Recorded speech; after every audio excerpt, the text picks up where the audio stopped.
आप सबने mix veg की सब्ज़ी को तो शादी वगैरह में, रेस्टोरेंट में बहुत बार खाया होगा और अपने घर में बहुत बार बनाया भी होगा। क्या आपने इससे पहले मिक्स वेज कॉर्न सब्ज़ी को खाया है? फ्रेंड्स, नहीं खाया है तो इस वीडियो को ज़रूर देखें। ये सब्ज़ी आपको सच में ही बहुत अच्छी लगने वाली है। Hello everyone, I am Tanya. Welcome to healthy treats with Tanya. आज हेल्दी ट्रीट्स विद तान्या में मिक्स वेज कॉर्न सब्जी बनने जा रही है।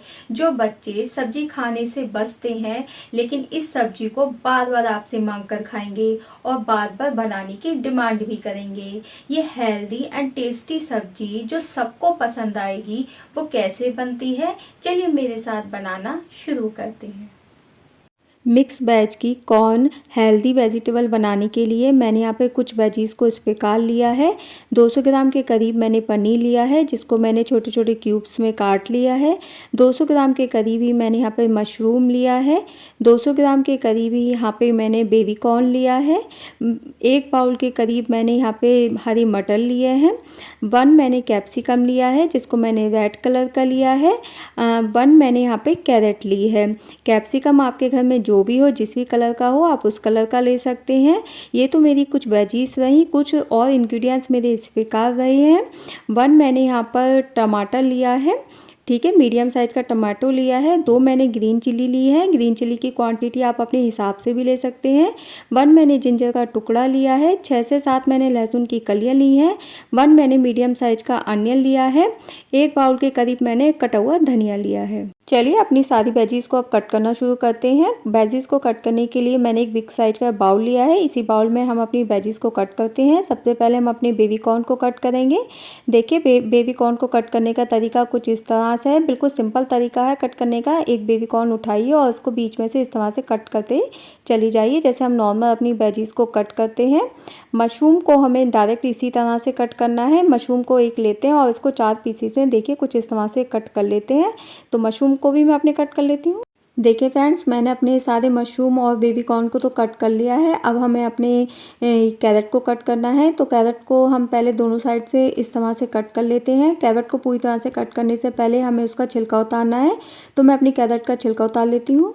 कैरेट का छिलका उतारने के बाद इसको मैं पहले बीच में से कट कर लेती हूँ, जैसे हम अपनी नॉर्मल वेजीज को अपने घर में कट करते हैं, कुछ इसी प्रकार से हमें अपनी कैरेट को कट करना है। चलिए अब मैं इसको बीच में से और कट कर लेती हूँ। बीच में से कट करने के बाद हमें इसके छोटे छोटे पीसेस करने हैं। देखिए मैं अपनी कैरेट के पीसेस कर रही हूँ। कैरेट के पीसेस मैं कुछ इस प्रकार कर रही हूँ। देखिए हमें इसी साइज के पीसेस करने हैं। देखिए फ्रेंड्स, मैंने अपनी कैरेट को तो कुछ इस प्रकार से कट कर लिया है। चलिए अब अपनी कैप्सिकम को भी कट कर लेते हैं। कैप्सिकम को मैं पहले इसके 2 भागों में डिवाइड कर लेती हूँ कुछ इस तरह से। कैप्सिकम में बहुत मोटे मोटे सीड होते हैं जो सब्जी में बिल्कुल भी अच्छे नहीं लगते हैं बनने के बाद। तो सबसे पहले हमें अपनी कैप्सिकम के जो अंदर ये जो इस तरह से वाइट वाइट कलर का जो इसका है और इसके जो सीड्स हैं वो निकालने हैं। तो सबसे पहले मैं अपनी कैप्सिकम के इस तरह से सीड्स निकाल लेती हूँ। वैसे तो डालने वाले लोग डाल भी देते हैं डायरेक्ट सीड्स, लेकिन मेरा जो एक्सपीरियंस है, कैप्सिकम के सीड्स सब्जी में बिल्कुल भी अच्छे नहीं लगते हैं। तो आप निकालेंगे कैप्सिकम के सीड तो अच्छा होगा। कैप्सिकम के सीड्स तो मैंने निकाल लिए हैं। चलिए अपनी कैप्सिकम को कट करना शुरू करते हैं।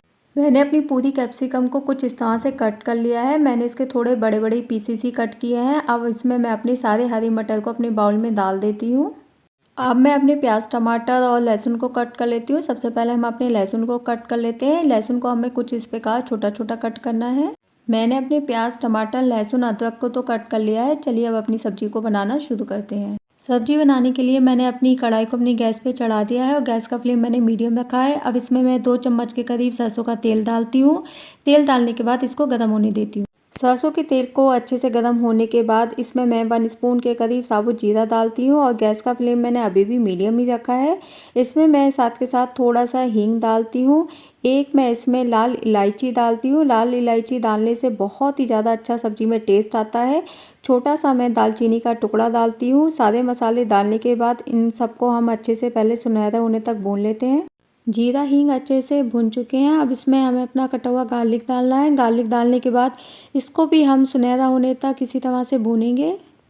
गार्लिक भी गोल्डन ब्राउन हो चुका है और बहुत ही अच्छी सुगंध आ रही है गार्लिक में से। अब इसमें हमें अपना कटा हुआ प्याज डालना है। प्याज को भी हम मीडियम फ्लेम पर ऐसे धीरे धीरे चलाते हुए सुनहरा होने तक इसी तरह भूनेंगे।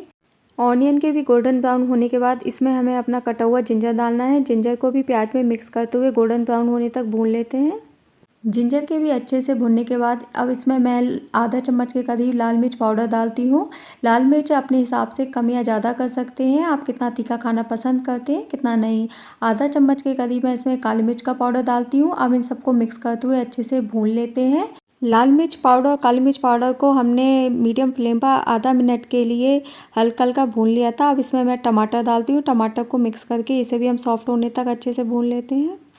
टमाटर भी मेरे अच्छे से सॉफ्ट हो चुके हैं। अब इसमें हमें धनिया पाउडर डालना है, तो मैं इसमें 2 चम्मच के करीब धनिया पाउडर डालती हूँ।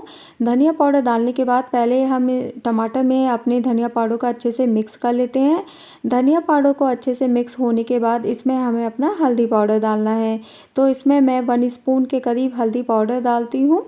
हल्दी पाउडर भी डालने के बाद पहले अपने हल्दी पाउडर को भी हम अपने टमाटर, अनियन और गार्लिक वगैरह में अच्छे से मिक्स कर लेते हैं, क्योंकि वरना हमारे जो मसाले हैं ना नीचे तले में जलने लगते हैं, तो पहले अच्छे से मिक्स कर लेते हैं। अब इसमें मैं अपना सॉल्ट डालती हूँ। यहाँ पे मैं 2 स्पून के करीब सॉल्ट डालती हूँ। सॉल्ट की क्वांटिटी आप अपने हिसाब से भी ले सकते हैं कि आपके घर में कितना ज़्यादा सॉल्ट खाया जाता है कितना ज़्यादा नहीं। चलिए अपने सॉल्ट को भी अच्छे से मिक्स कर लेते हैं। सॉल्ट भी मेरा अच्छे से मेरे इन मसालों में अच्छे से मिक्स हो चुका है। अब इसमें हमें पानी डालना है, तो पानी की क्वांटिटी हमें मुश्किल से 4 टू 5 स्पून ही रखनी है। पानी डालने के बाद पहले इन सबको अच्छे से मिक्स कर लेते हैं। सारे मसाले डालने के बाद मैंने अपने सारे मसालों को स्लो फ्लेम पर 2 मिनट के लिए अच्छे से भून लिया था, जिससे इसमें एक अच्छी सी सुगंध भी आने लगी है। अब इन भुने हुए मसालों में मैं अपनी कटी हुई सारी वेजीज़ को डाल देती हूँ। वेजीज़ को डालने के बाद मैं अपनी सारी वेजीज़ को अपने भुने हुए मसालों में अच्छे से मिक्स कर लेती हूँ, क्योंकि मिक्स करने से क्या होगा, हमारे भुने हुए मसालों की अच्छी सी सुगंध हमारी वेजीज़ में मिक्स हो जाएगी। मैंने अपनी सारी कटी हुई वेजीज़ को अपने भुने हुए मसालों में अच्छे से मिक्स कर लिया है। अब अपनी कढ़ाई का लिड लगाकर स्लो फ्लेम पर 7 मिनट के लिए इसी तरह से इसको पकने देते हैं। 6 से 7 मिनट स्लो फ्लेम पर कुक होते होते मेरी सब्ज़ी को हो चुके हैं। चलिए अपनी ही सब्ज़ी को पहले अच्छे से चेक कर लेते हैं।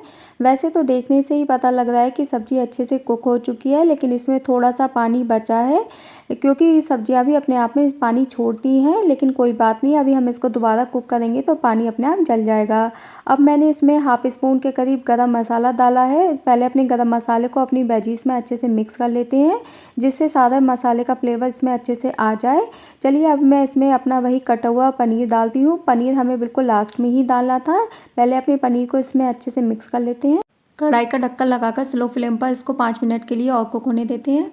देखिए फ्रेंड्स, मेरी सब्ज़ी को स्लो फ्लेम पर कुक होते होते 5 मिनट हो चुके हैं। चलिए अपनी पहले सारी कॉर्न सब्ज़ी को, मिक्स वेज कॉर्न जो मैंने बनाई है उसको अच्छे से चेक कर लेते हैं। देखिए मैं अच्छे से जैसे जैसे चेक कर रही हूँ, इसका सारा पानी अच्छे से जल चुका है और मेरी सब्ज़ी बिल्कुल खिली खिली बन चुकी है। अब इस सब्ज़ी में मैं अपना कटा हुआ हरा धनिया डालती हूँ। हरा धनिया डालने के बाद पहले अपने धनिया को अपनी सब्ज़ी में अच्छे से मिक्स कर लेते हैं, जिससे मेरा धनिया की सुगंध मेरी सब्ज़ी में अच्छे से आ जाए। मिक्स होने के बाद अब मैं इसको एक सर्विंग प्लेट में निकाल लेती हूँ। देखिए फ्रेंड, मेरी मिक्स वेज कॉर्न वेजिटेबल बनकर बिल्कुल रेडी हो चुकी है और देखने से ही मुंह में पानी आ रहा है। फ्रेंड्स, ये सब्ज़ी बनने के बाद इतनी ज़्यादा टेस्टी लगती है कि इसे जो भी खाता है और खाता ही रह जाता है। आप इस सब्ज़ी को पूड़ी, परांठे, नान, चावल किसी के साथ खाइए, ये सब्ज़ी सच में ही बहुत ज़्यादा टेस्टी लगती है। और इसमें हमने बहुत सारी सब्जियों को मिक्स किया है, तो ये सब्ज़ी अपने आप में बहुत ज़्यादा हेल्दी है। तो मेरे तरीके से आप भी इस सब्ज़ी को अपने घर में एक बार ज़रूर बनाकर देखिएगा। आपके फैमिली मेम्बर्स खुश हो जाएंगे और इस सब्ज़ी को बार बार बनाने की डिमांड करेंगे। तो जो बच्चे सब्ज़ी को नहीं खाते हैं वो भी इसे बड़े प्रेम से और अच्छे से खाएंगे।